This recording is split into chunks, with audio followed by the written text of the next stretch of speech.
नीड़ी यौवन शायरी की अमित शान फूल नगमा काफिरा कला संस्कृति का समागम शिखर पर अनहद कवागम नमन इस पावन भुवन को आदि गोरखनाथ पूजन शंभु के भस्मांग की अंगड़ाइयों में हर कणों में रम रहे हैं नाथ योगी आदि गोरख की धरा पर प्राण धुनि में रम रहे हैं बस रहे हैं नाथ योगी योग के अस्तित्व में है श्वास अर्पित मौन तांडव आदि गुरुकुल सृजन शाश्वत भारयन बोलट भरी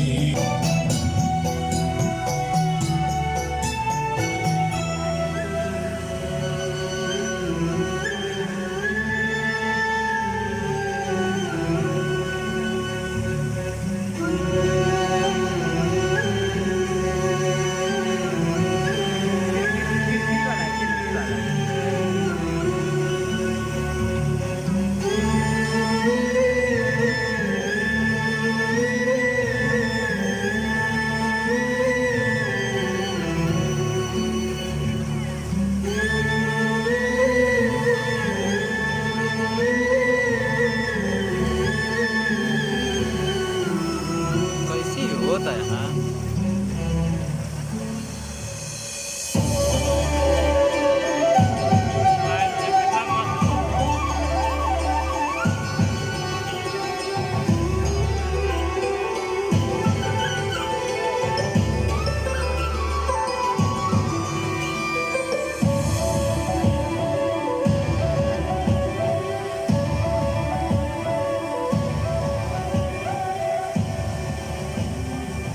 आप सबको मेरा सादर प्रणाम।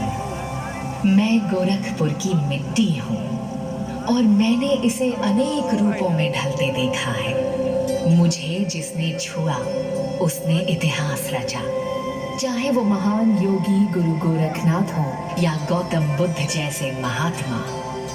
अगर एक और भारत के आजादी के दीवानों ने अपने लहू से मुझे सींचा, तो दूसरी ओर प्रेमचंद की लेखनी और भाषा ने मुझे नई परिभाषा दी। मेरे रोम रोम में छिपी है एक रोचक गाथा। कहानी शुरू करते हैं मेरे नाम की गाथा से।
मेरा नाम युगों युगों से चले आ रहे नाथ पंथ और इसके प्रवर्तक महायोगी मत्स्येंद्र जी के शिष्य महायोगी गुरु गोरखनाथ बाबा पर रखा गया है, जिनका योगदान योग के व्यावहारिक पक्ष को जन जन तक प्रसिद्धि दिलाने हेतु भी है।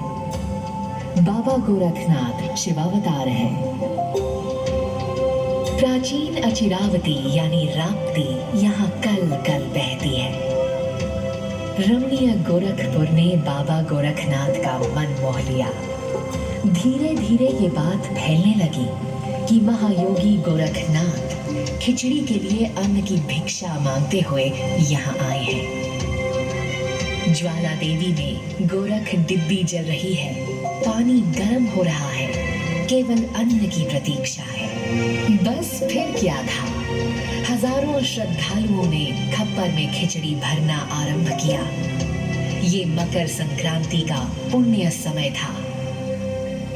आज तक मकर संक्रांति पर्व पर श्रद्धालु खिचड़ी चढ़ाते आ रहे हैं। एक पूरे माह तक चलता है ये आयोजन। मकर संक्रांति का महीना गोरखनाथ जी की योग सिद्धि का सांस्कृतिक एवं आध्यात्मिक प्रतीक है।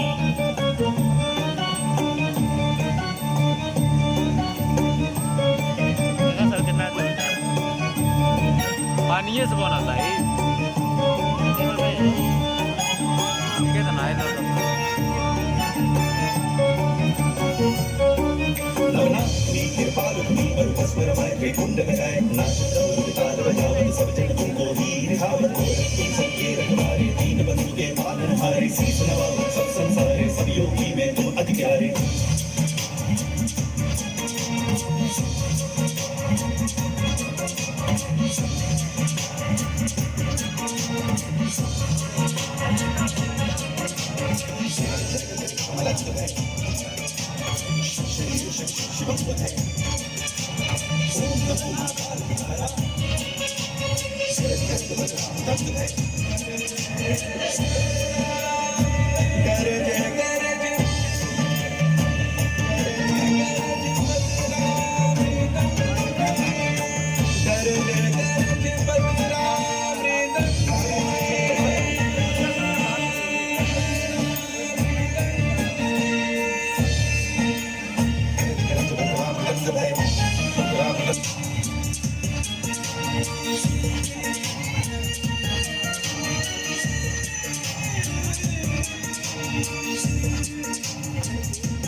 नाथपंथ के ही प्रख्यात योगीराज गंभीर नाथ जी की प्रसिद्धि तीनों योगों की सिद्धि हेतु जानी जाती है एवं महंत दिग्विजय नाथ जी का योगदान स्वतंत्रता संग्राम में होने के साथ साथ गोरखपुर विश्वविद्यालय की स्थापना में अमूल्य है। गोरखपुर के सामाजिक, धार्मिक, शैक्षणिक रूप से सतत विकास के दृष्टिगत महंत अवैधनाथ जी का योगदान भी अविस्मरणीय है। गोरखपुर की मिट्टी और गौतम बुद्ध का संबंध अटूट है। यहाँ से मात्र 52 किलोमीटर दूर पूर्व में हिरण्यवती नदी के तट पर कुशीनगर स्थित है। वाल्मीकि रामायण के अनुसार त्रेता युग में भगवान राम के पुत्र कुश की ये राजधानी थी और कुशावती कहलाती थी। यहीं पर सालवन में महात्मा गौतम बुद्ध ने महापरिनिर्वाण प्राप्त किया। बुद्ध ने सत्य, अहिंसा, अस्तेय जैसे मूल्यों का प्रचार किया। वर्तमान में विश्व स्तर पर मानव मात्र की समानता के जो स्वर सुनाई देते हैं, उनका शंखनाद सर्वप्रथम गौतम बुद्ध ने ही तो किया था।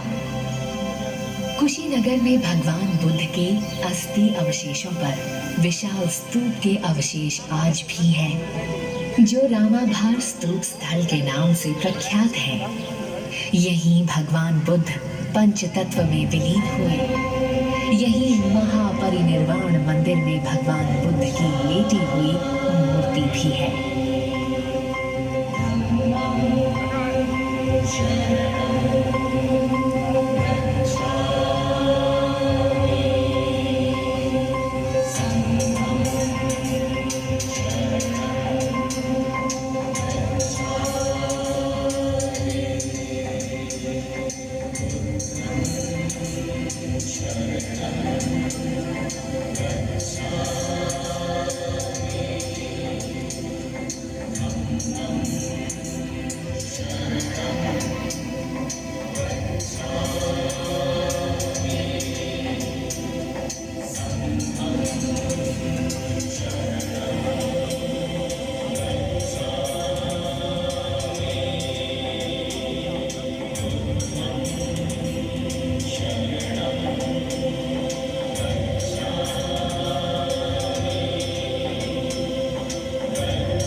आज देखन मैं चला बुरा न मिलया कोई, जो दिल खोजा आपना मुझसा बुरा न कोई। संत कबीर के ये दोहे आज भी प्रासंगिक हैं। 15वीं सदी के भक्तिकालीन कवि संत कबीर ने अपनी सीधी सरल कविताओं से समस्त विश्व पर छाप छोड़ी। गोरखपुर शहर से पश्चिम दिशा में 29 किलोमीटर दूर आमी नदी के तट पर स्थित मगहर संत कबीर का समाधि स्थल है।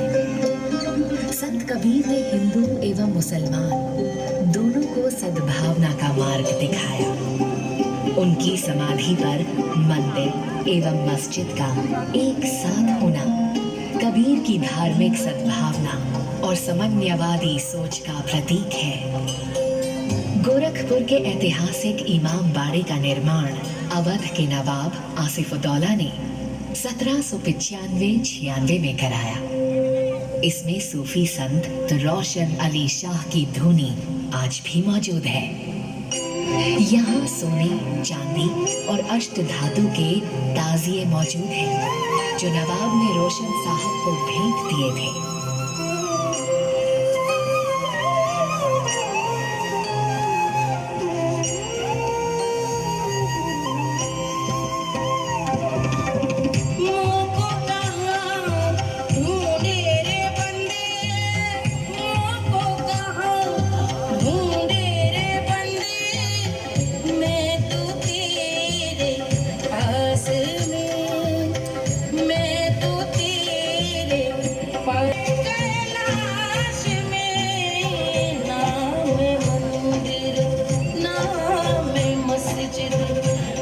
गोरखपुर 1857 की क्रांति में अमर शहीद बंधु सिंह जी की फांसी, असहयोग आंदोलन, चौरी चौरा, दोहरिया कला में किसानों की फांसी जैसी कई महत्वपूर्ण घटनाओं का गवाह है। अमर शहीद बंधु सिंह जी द्वारा स्थापित मां की पिंडी तरकुलहा देवी आज भी जन जन में पूजनीय है, जिसके नाम से अंग्रेज कांपते थे, जिसकी कविताओं पर देश झूमता था, जो मैनपुरी साजिश और काकोरी कांड के लिए प्रख्यात थे, वो राम प्रसाद बिस्मिल यहीं गोरखपुर में ही शहीद हुए थे।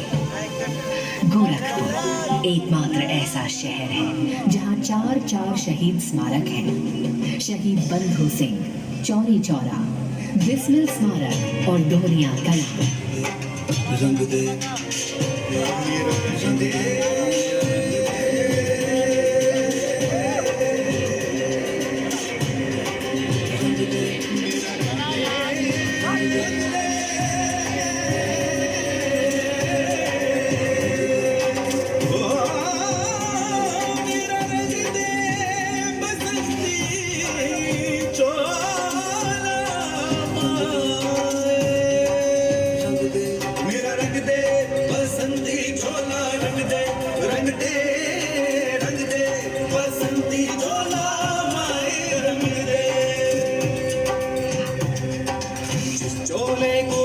शिवाजी खेले अपनी जान पे,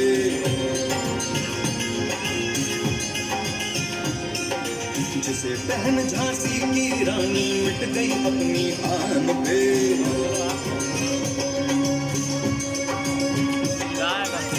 चोले को बहन शिवाजी खेले अपनी जान पे, जिसे बहन झांसी की रानी मिट गई अपनी आन पे। आज उसी को पहन के निकला मस्तों का टोला, आज उसी को पहन के निकला मस्तों का टोला। मेरा रंग दे बसंती चोला, मेरा रंग दे बसंती चोला, रंग दे चोला, रंग दे चोला दे।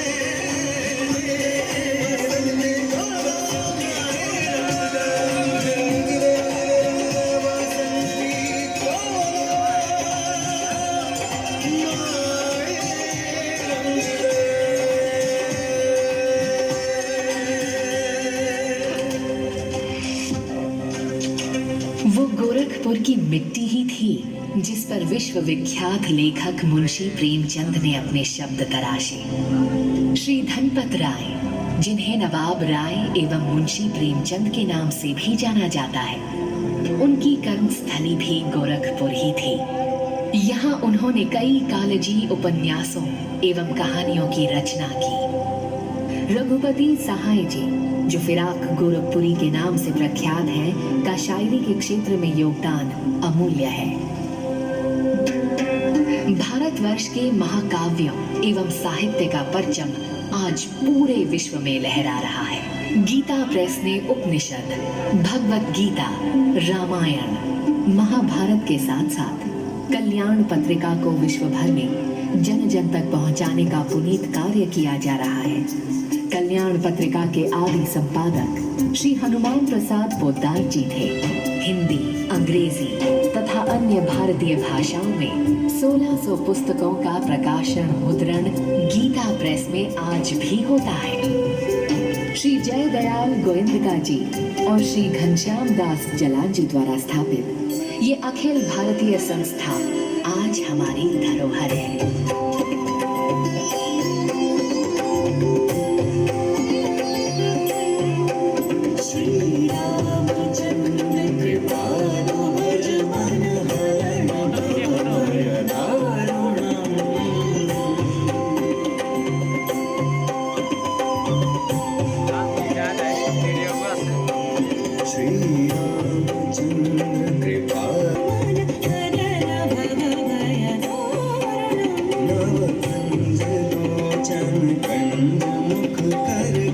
साथ ही शिल्प के क्षेत्र में भी विश्व विख्यात है।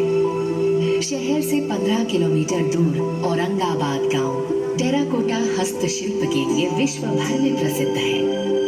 यहाँ के शिल्पियों ने देश विदेश में कला का प्रदर्शन किया है। ये मूर्तियाँ एक खास मिट्टी से बनती हैं, जो यहाँ गांव के तालाब से ली जाती है। बिना रंग मिलाए बनाई जाने वाली ये मूर्तियाँ एक विशेष तापमान पर पकाई जाती है कि इनका लाल रंग वर्षों तक फीका नहीं पड़ता।